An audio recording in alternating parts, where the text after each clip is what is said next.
Okay. So we talked about the tennis. We talked about obviously the TV, obviously a bit, and so what the Nike Talent Scout. So can you tell us who's the next up and comer? Anybody? Well, I Anybody? mean, it's tough to say. I haven't been at a lot of junior events for a little bit now.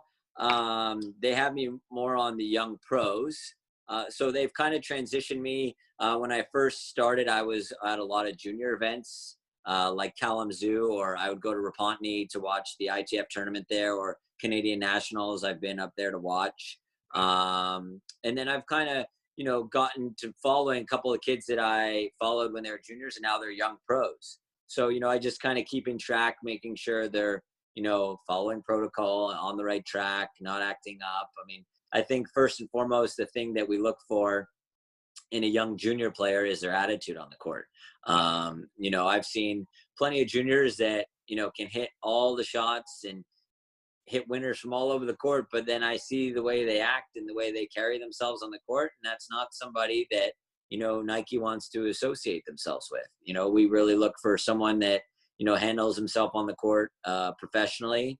And obviously once, they endorse the product, they got to act a certain way and, be proud to represent the swoosh. Right. So a lot of these kids would do anything for that. So I try and be undercover sometimes and, not be seen. And I kind of stand in the corner, because then once they see you, like when you play, in front of a college coach or someone, when I was being recruited, at least I know when I would see a coach in the corner, I would like, okay, I got to do this now. That coach is watching. Right? So when you try and hide, you don't want them to see any of that. Right. So.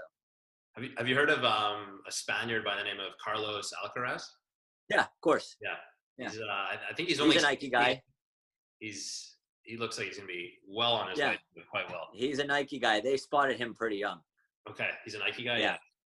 Yeah. I think he won a couple of rounds in some, maybe some 250s or some 500 levels. And to me, the amazing thing about him is that, on the men's game, it's really difficult to go deep in tournaments at a young age like that. Not just, from a mental standpoint, but from a physical standpoint at that age, to have that physical maturity and mental maturity to combine both at that age is really unheard of on the men's circuit, just because the guys now are so physically strong and able to be out there day in and day out and withstand that, pounding on the body. And he was, coming out there day after day. And, in a way, it's young guys don't really have much to lose. They get the green light, they could swing for the fence, but it's still super impressive to me.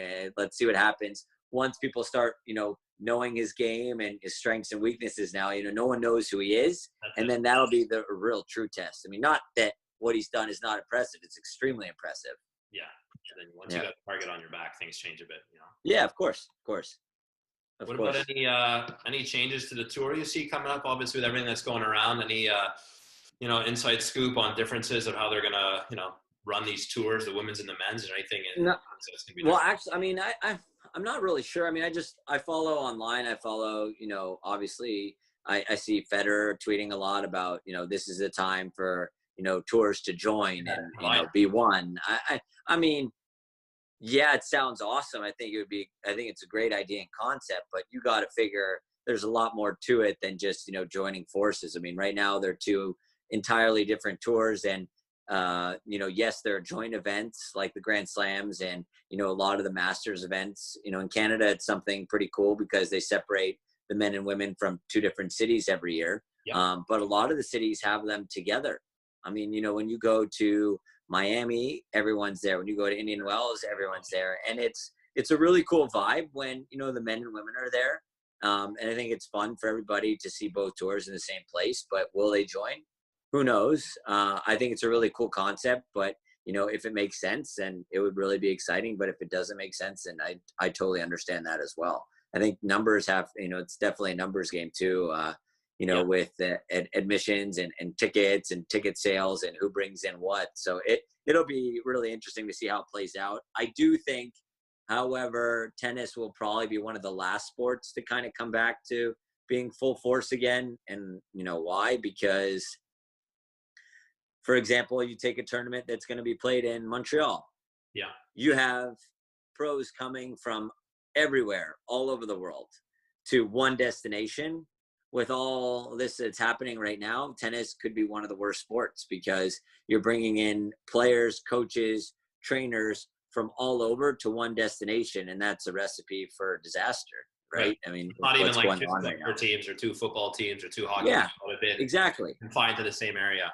Yeah, exactly. You know, you got locker rooms, you got player dining, you have hotels and everything. So, you know, to me, like, I wouldn't be surprised if tennis didn't start up again this year. really. I know it's like a crazy statement, but I saw the Australian Open tournament director came out and said he wouldn't be surprised either. So I really hope that that's not the case. Yeah. But you know, like I said, safety first for the athletes and for, you know, the people and spectators and fans, right? So it'll be really interesting. It's crazy times. I watched the NFL draft online I was watching it. Yeah. you know, virtual last night. It was really interesting. Definitely wasn't the same, you know, without hearing the cheers and the Of boos course when the not. It was commissioner like came out. deflating. But It's so deflating. yeah, but like that could be a once in a lifetime thing, right? Like these guys that are getting drafted now are gonna be like, I was, you know, drafted the year that we did it virtually. Yeah, you're right. You know? Yeah, that's good positive spin on it. Yeah. Yeah. What about you personally? You doing all right at home? So were you still? Yeah, everything's good. So here in Florida, everything's pretty much shut down. All the club that I'm at is shut down. I still go in to the office though, because there's only like 3 people in the whole building that go in, so it's okay just to, you know, maintain you know, the relationship with the members and everything. And you know, we're waiting. I mean, depending on the governor here in Florida on what happens, but they're aiming for like middle of end of May for phase 1 of reopening. And that at our club, that's just the beach and tennis, not food and beverage or anything like that. Sure. So we'll see, you know, just following the guidelines on, you know, what the governor and the state say. And if they say that, you know, certain things can open and parks and recreation can open, and, you know, the private clubs get the okay to open the beach and just the tennis, you know, we'll do it as slowly as possible, right? Because these members want to be out there, they want to be playing. I get it, you know, but you know, safety first. So definitely. No, I feel the same way on our end. You know, you just gotta how's the when are you supposed to open there? Are you guys open right now, or we usually open? Like, are you going in? Yeah, we usually open May 1st. So same thing. I've been going on alone. I'm just in the clubhouse trying to, you know, answer any requests from members, anything that I can do right now. We're just planning a bunch of different scenarios for the summer, you know, early opening, late or early, I mean, you know, early, let's say sometime in May, midsummer opening. And then, obviously you have to consider the fact that we might not be able to open this season because we are only in an outdoor facility, and, you know, the weather in Montreal isn't always the best later on. So, we're just trying to figure that out and, trying to open up as quickly as we can. That's it. Yeah, totally understand. Yeah. That's tough. Well, good luck with all that. I hope, you know, it opens up and everyone stays safe and you have a great summer of tennis. It'd be a lot of fun. Yeah. Can't thank you enough. Really appreciate the time. Yeah. Thanks so much for having me, man. All right. Catch you soon. All right, see ya. Have a good one.